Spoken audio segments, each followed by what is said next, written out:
I'm so excited to have Stacey Joyce here with Spinal Fusion Yoga.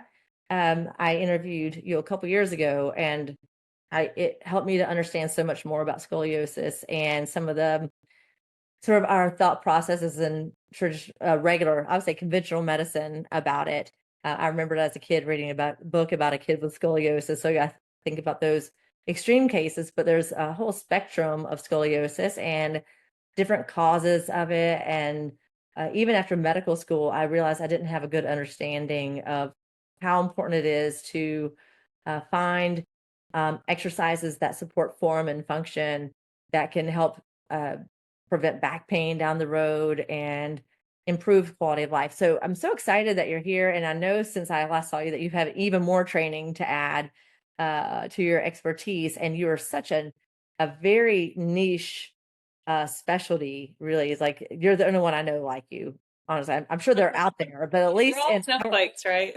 yeah, at least in our area, you're the only one of your kind. So I love zebras and unicorns.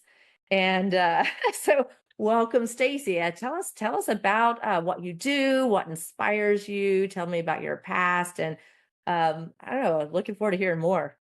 Well, thank you so much for having me. I love sharing about this topic because it's definitely made a huge impact on my life and it's changed my career path. And so it really it helps me to work on my scoliosis to help empower other people on how to work with their scoliosis. So I did have what was labeled mild childhood scoliosis. And so when people hear the word mild, they tend to ignore it. And so that's exactly what happened. And when I was 14, I was trying on bathing suits with my mom for spring break. And so I was in a dressing room, seeing my back exposed, and I thought I had a tumor. Like my back was just protruding on one side, and I had no idea what it could be. So what happens with the rotation with the scoliosis is your ribs are moving with the vertebrae. And so I was pretty much on the trajectory for surgery at that point. My surgeon said he was going to let me grow.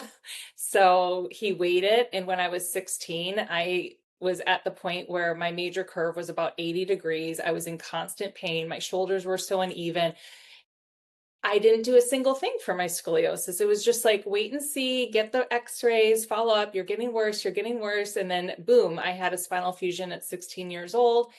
And that was an extreme case. So many cases do not need to result in surgery. That's usually for angles over 50 degrees, but there's a lot of room in the middle there. For example, yourself, it's like just because you don't need surgery doesn't mean that you can't be doing anything for your scoliosis. And when I look back, I think of all the time that I spent leading up to my surgery when I was in pain. I didn't know a single thing to do, nothing. Like Mm. it was not about like so much exercising or getting strong. It's just like something just to find like some relief. And, I didn't know it existed. And so now it's just so beautiful to offer what I offer and to be able to like work online with people because many people live in an area where they don't have somebody like me locally that can work with them. So I would say after my surgery, I went through like a big honeymoon period, which I think other people can relate to who have the surgery, where, you have a surgery when you're a teenager, you get through it, it's hard, but your body bounces back. And I just didn't think about my back for a long time. But I got to the point when I started working office jobs where I just couldn't handle being stuck in that one position in front of a computer all day. And I was in, again, like this constant pain, and it was just making me depressed. And that's when I decided I need to get out of an office job. And that's when I decided to take yoga teacher training. I didn't really think I'd even necessarily teach, but I just knew I had to do something. Like I was absolutely at a breaking point. In my advanced teacher training is when I started investigating what does it really mean to have scoliosis and a fusion in doing yoga. And luckily I lived in New York City at the time. There's specialized teachers, and it really turned my world upside down because I had no clue. And I realized all these almost 15 years of practicing, all the studios, teachers I'd been to, none of them understood what it meant to have scoliosis or a fusion. And I was doing a lot of things that were contraindicated for both. So if anything else, I feel like, well, this just helped me to really change my practice. And for a while, I thought I can't teach movement. because there's so many things that I can't do with my back. But then I realized, well, yoga's helped me in so many ways. I think it helped my nervous system. I think it helped me reconnect my body. I think it helped me, my limbs move really well. My spine with a long fusion doesn't move very well, but there's a lot that one can do. And so I decided that's going to be my focus on working with people, is working with people who don't have typical spines, who can still benefit from moving. We all need to move, but who may be not doing all the poses or deep twist or deep flexion or back bend, whatever it may be.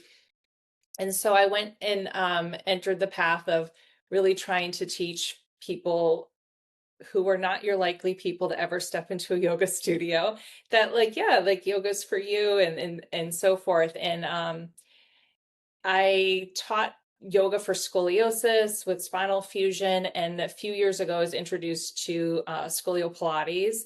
And that made me so excited to do a program that was intentionally designed for people with scoliosis and fusion. Having gone through so many trainings where it didn't fit my body, I was really excited to do something that helped out, or that was, really meant for a body with scoliosis. And so I started on that path a couple years ago. I finished with the scolio Pilates, and again, I've just noticed profound differences in like how I feel in my body and my strength and how I hold myself. So I think that it has a lot of complements to yoga. It has a lot of things that are a little bit different, but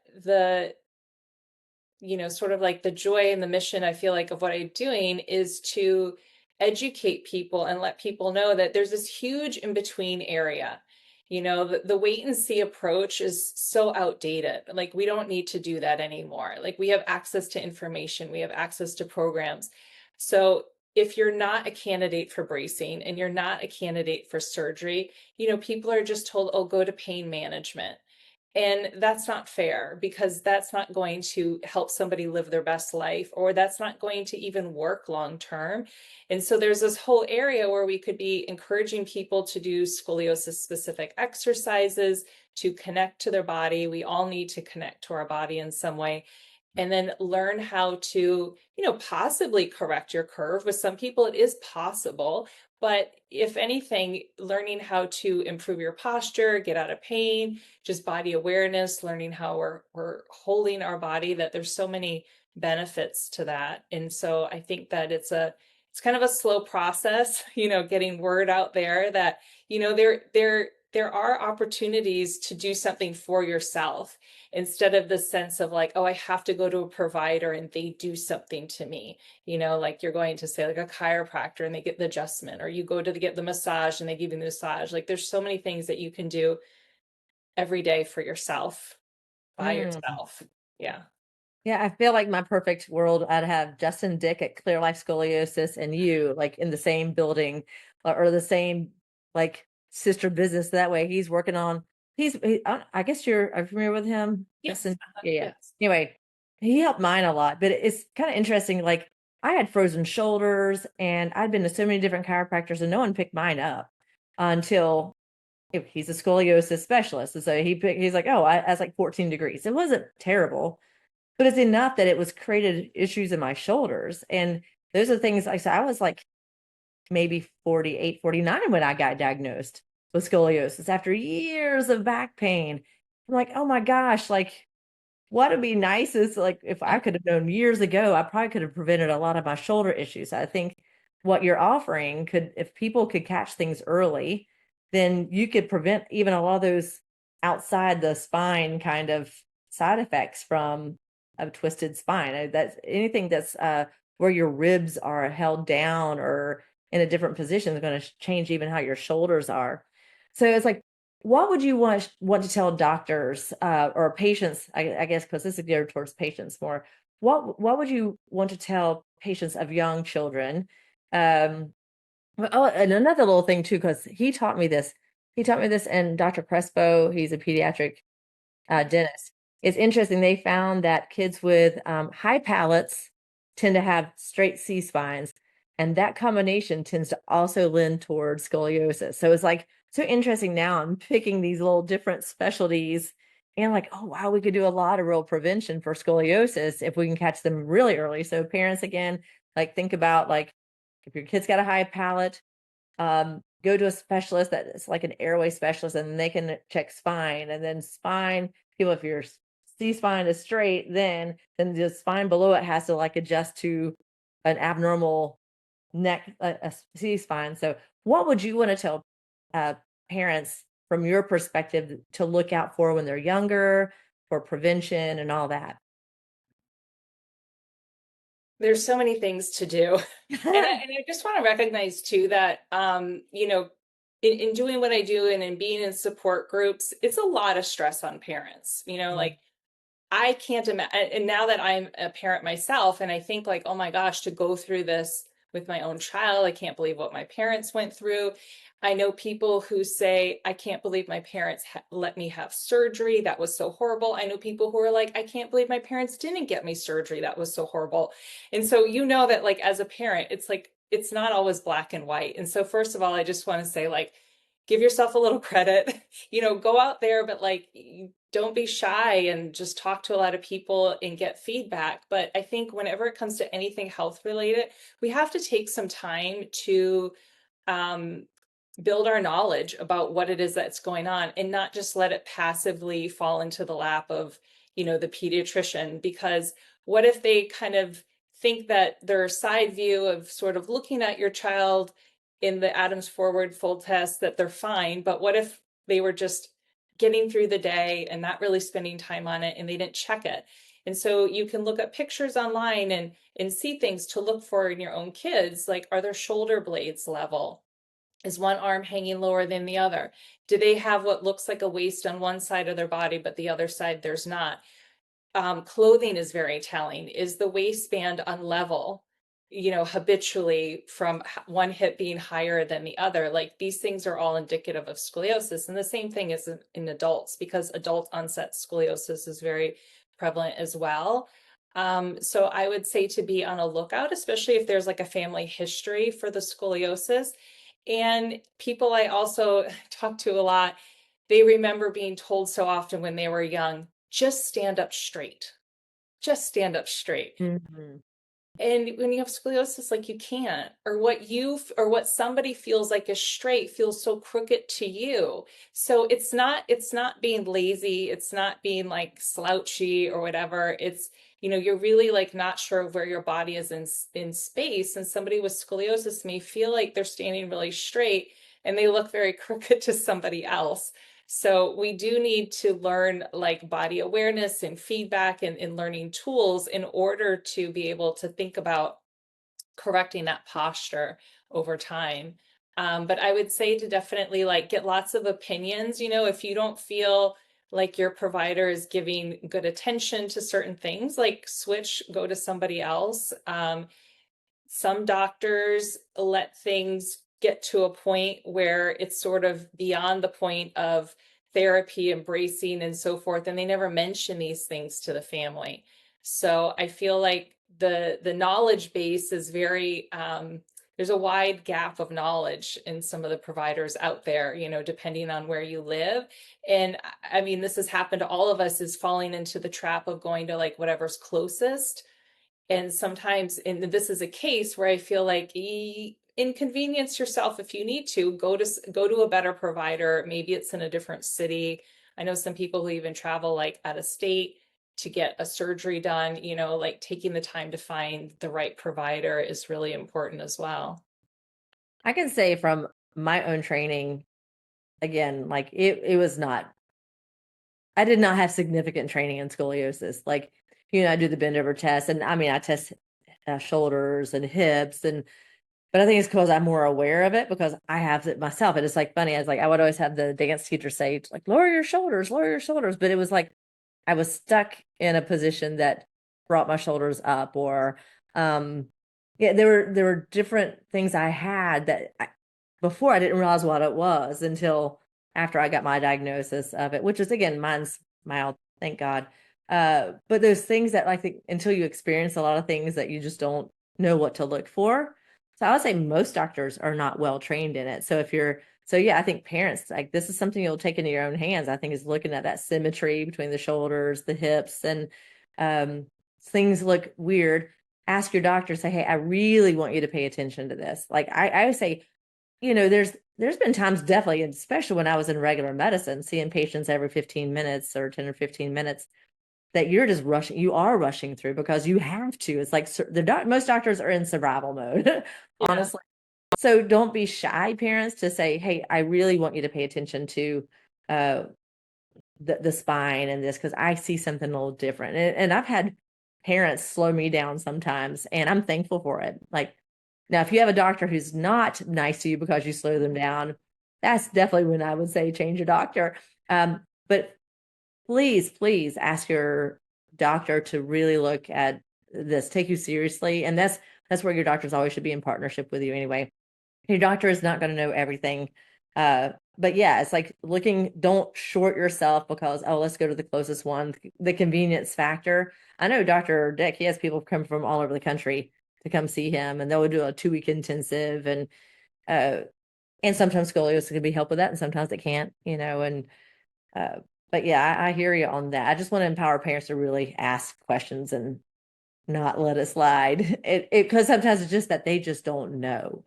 Sometimes they don't care, but sometimes it's just they don't know. Yeah. Another good thing to keep in mind is sometimes I hear this all the time is people are like, well, my child's 15 or 16 and the doctor said they don't think they're going to grow anymore. So it's kind of like the scoliosis is going to stay the same and we don't need to worry about it anymore. It's like, what part of your living body is like solidified and not going to change? And that's just not true with the spine. So maybe if somebody's very minor curve, it will hopefully stay minor. But once it starts to get up into like around like the 30 degrees or so, like that little bit of increase every year of maybe 1 degree, maybe 2 degrees, that can become significant by the time that teenager is like 40s, 50s. And I've heard this from women like going through menopause, and all of a sudden they're like, oh my gosh, like whose back is this? This x-ray does not look like my back. Because it's like just things change and we don't see what's going on back there.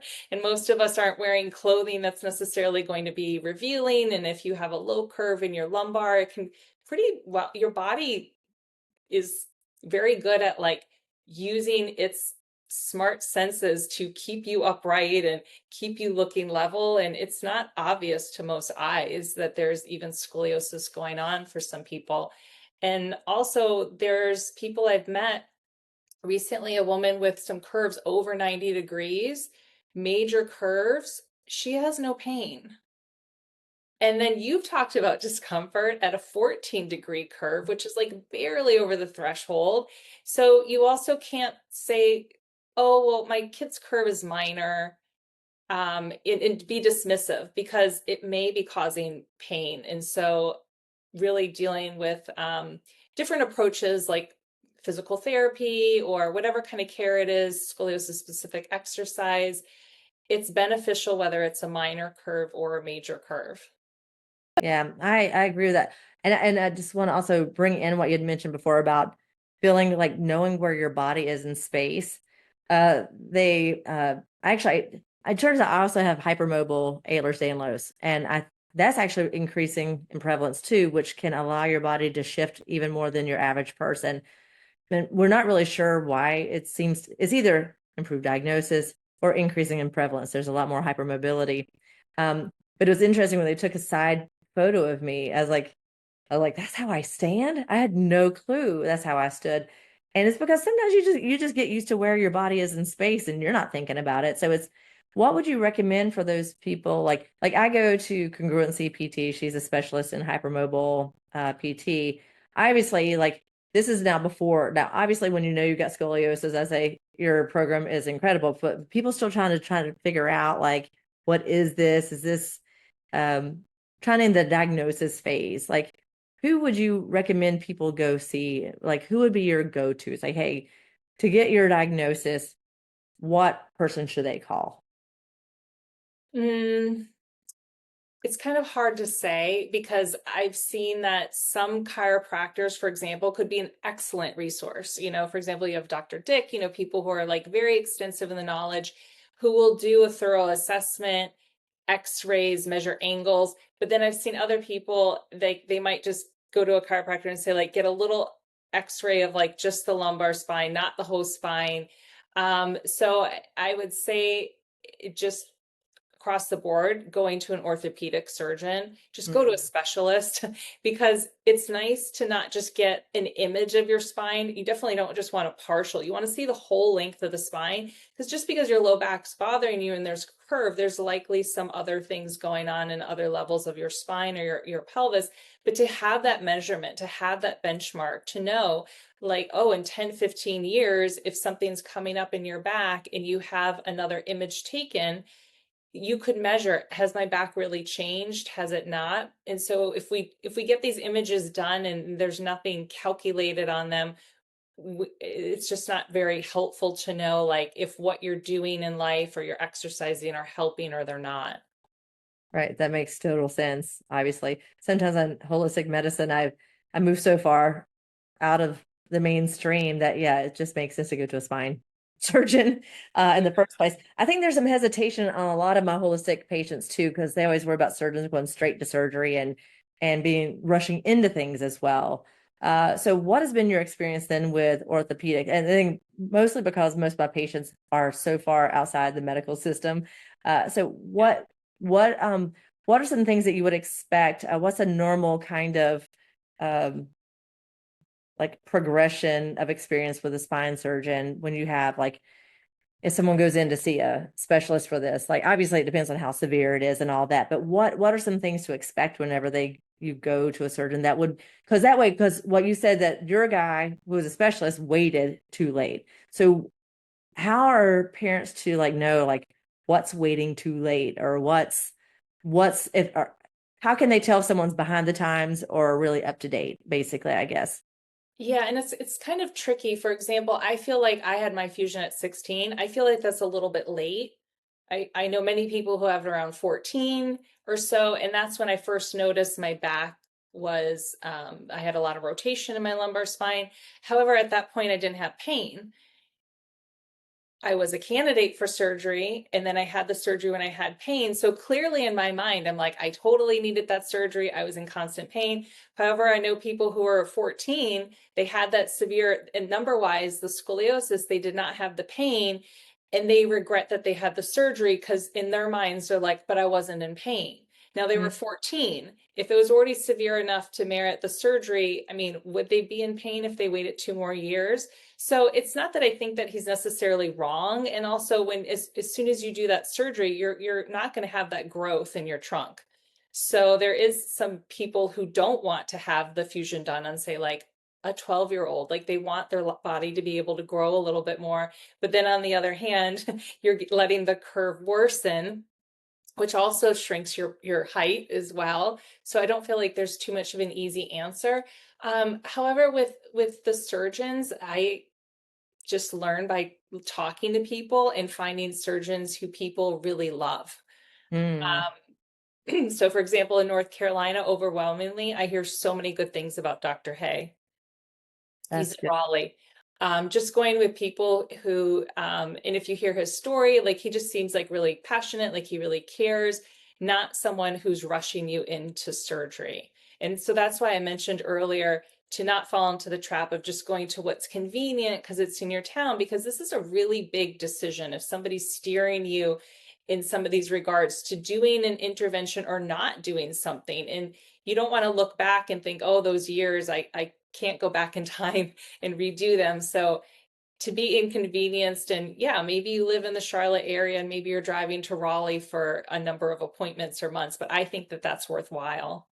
Yeah, totally. And again, I know people who travel other states have needed for the sake of your, because this is the rest of your life, you're dealing with your spine and your body. So it's totally worth it. So you would, so let's say you have a kid who's going to the spine surgeon and they're like, okay, yeah, they're needing surgery. What kind of measures, physical therapy, yoga therapy, like what would you say to that parent? this is what I would do along with the mainstream plan of doing surgery in the next 6 months or whatever. Like, what would you say to that parent trying to get them ready for that surgery? Well, even before surgery, like around 20 degrees Cobb angle, some doctors will start recommending bracing. So bracing is tricky because like all therapy, maybe it works for you and maybe it doesn't. And that's hard in itself. Maybe it's a night brace. Maybe it's a brace that you wear 23 hours a day. So that's challenging in of itself, but that is a step. And then also there's always the chance to do physical therapy. There's scoliosis specific physical therapy, such as like a Schroth physical therapist, and then incorporating things like scoliosis specific exercise. So, that could be like scolio Pilates. And then the doctor can say, okay, maybe they can come out of the brace to do these exercises or this physical therapy, or maybe they need to do the exercises with it in. So it's working together and doing these things in conjunction, not just saying, let's just try one thing. If that doesn't work, then we move on to the other. It's just kind of doing everything, especially in those like years of extreme growth, just doing everything that you can and just making that a priority to lessen the amount at all possible. And even if somebody were to need to lead to surgery, you're going to have a better outcome if your body is in stronger shape, if you do have developed muscles, because when you come out of surgery, there's certainly a period where you have to rebuild back your muscles. And we just want that to be quicker for people and not have that big lull of Mm. sitting around. So surgery has certainly changed so much. I mean, I hear people who are like up and walking in 2 days. So my surgery was 2 surgeries, front and back. I was in the hospital 3 weeks. You can imagine how much muscle you lose not walking or sitting in 3 weeks. So it's so different nowadays. But I really like hearing about spine surgeons who want their patients to get ready for the surgery, like being in a strong, good shape as possible as they can. Nice. So tell me kind of like your clients, or like how young is your youngest client and how old is your oldest client? So, and you mean with scoliosis? With scoliosis. Yeah, So with I scoliosis. would say Yes. like the youngest would probably be a 12-year-old. Um, and his mother was doing classes with him. And I would say oldest. I work with a lot of people in their 70s. I've probably worked with a couple in their 80s.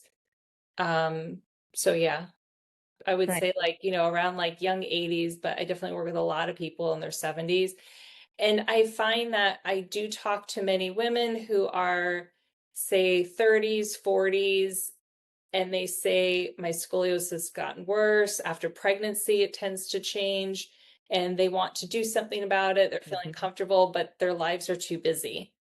And the priority is like taking the kids to all the activities. And it's always like, okay, next season, I think I can do something or whatever, and it just doesn't really happen. And so I think that that's another part that's tricky about this work is that scoliosis isn't cured. It doesn't go away. You don't have surgery and it goes away. So I have some areas that are unfused and those can still change. My ribs can still rotate. So this work, like it or not, it's to, and I tell young people, I'm like, well, just, think about it. You're learning how to care for your body even earlier, where some people might start in their 20s. You're getting to learn this earlier, but we really need to think about it as like another part of taking care of ourselves. Like we take care of our teeth and, we think a good diet is important in that these movements and taking care of the back is important and not something to be pushed off for retirement.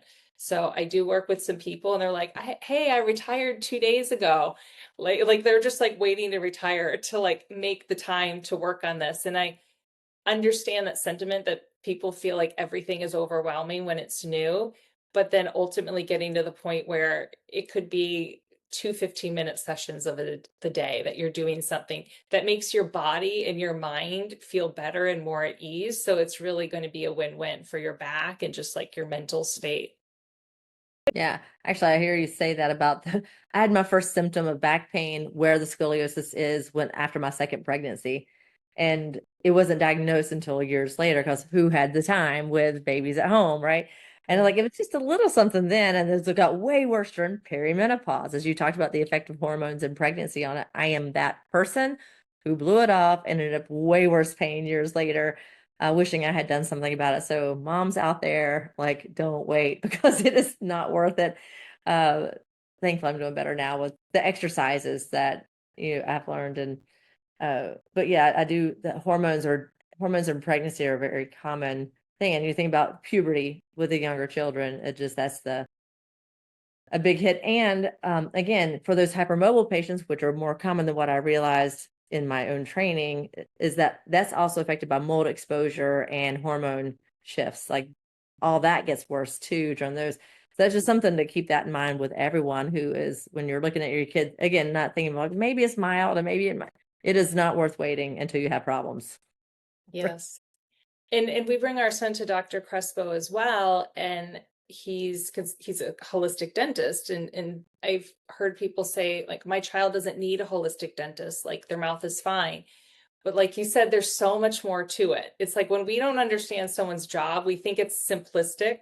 And then the more that you learn, you're like, oh, wow, I didn't realize like the tongue position, if it is not properly positioned, like up in the palate and it's just like hanging, it draws the head forward, it can draw the spine forward. Like has a ripple effect throughout the body. And so having those kind of providers to keep an eye on these little things is so important because if you can take care of these things when they're young, it's just more manageable than waiting until like the body's just so much more like solidified in the way that it is being an adult. And I can promise you, when I heard that connection again, the tongue position or the palate or the tongue ties and how it straightened that spine, I'm like, my mind was blown. And I am humbled by the human body every single day in medicine to understand that we don't know it all. And this is where, again, it's like, this is why I'm doing things like this because I'm actually interviewing y'all. So to teach me to help patients, because this is not the education I got. And I don't know if we even knew this stuff 25 years ago when I went to med school.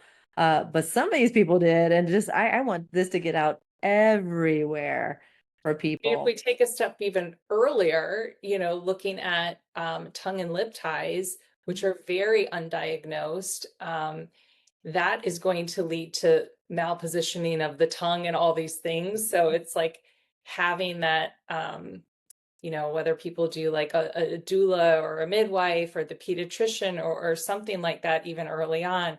So yeah, it's really, like you said, it's like the human body is just amazing. And there's so many things that are so connected. And so whether it's like oral health or, how we use our feet, the kind of shoes we put our kids in, I'm not going to say like that causes scoliosis, but certainly if there is a tendency to have some scoliosis or have some back pain, like really pay attention to like what is going on with their feet and how we're squeezing them into too tight shoes or lifting the heels all the time. Like all these things matter.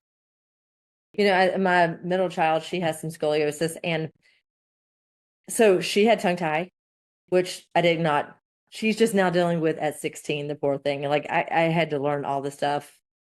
My poor children have like been through it, and everything I know is because of the medical misadventures that they've been through. But what I didn't understand too is that even at delivery, so she was born via C-section. So parents out there, like it literally is a crazy how even at birth you can have issues. So she was vacuumed out of a C-section. I didn't even know that was even a thing as a doctor. I mean, I was literally C-section, turned out to be an unnecessary C-section in retrospect, but pulled like suction out of the C-section, and I didn't know about chiropractic care to realign the necks at that point. So that was probably injury number one. And then injury number two, she fell down a whole flight of stairs. Well, she cried, she seemed okay. But again, there's trauma that can actually, if there's like some misalignment after a trauma that you don't pay attention to, it creates that stair step approach down the spine. And so that was probably injury number two. Plus she had tongue tie. And it was like her palate was too narrow for her tongue.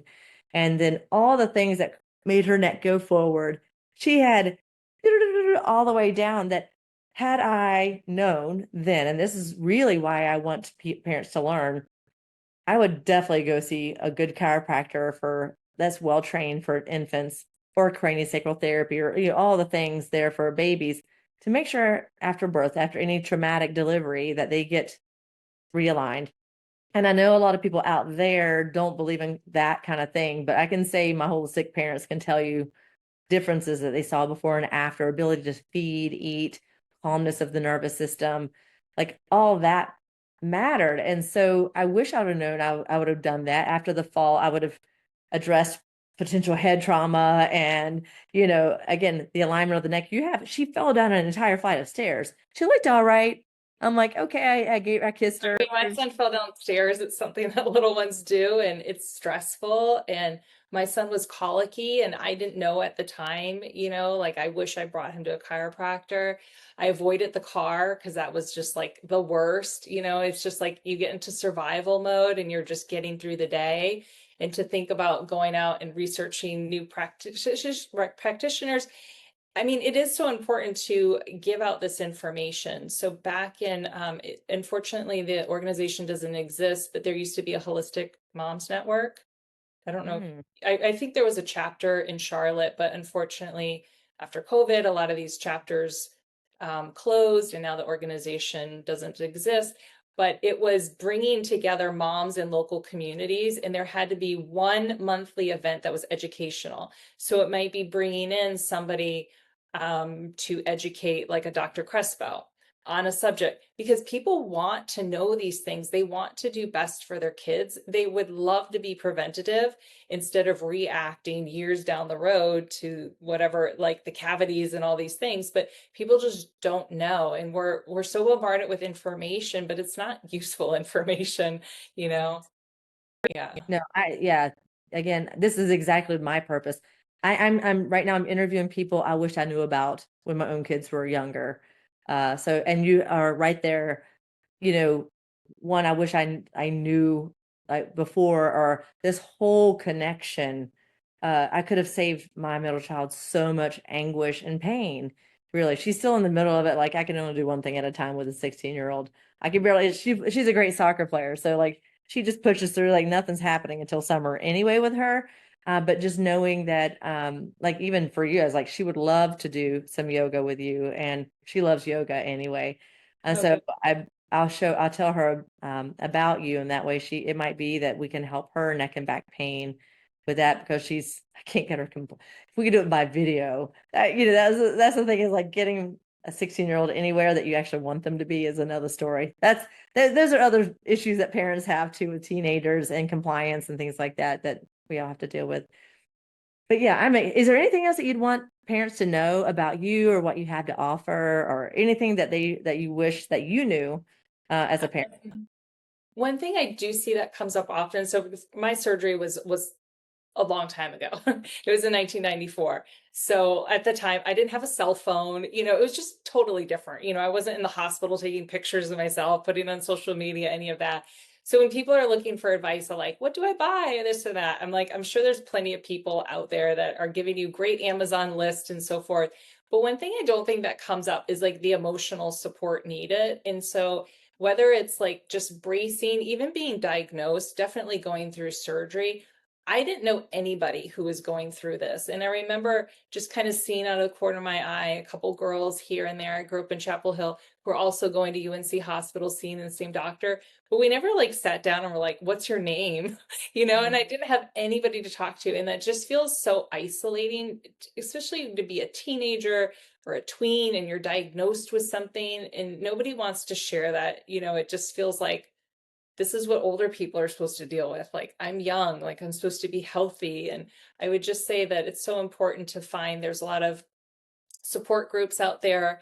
I mean, there's some for adults, but there's ones that are just for like teens to just go out there and meet other teenagers, because whether it's falling down the stairs or going through the experience of bracing or surgery or therapy, that can be very traumatic.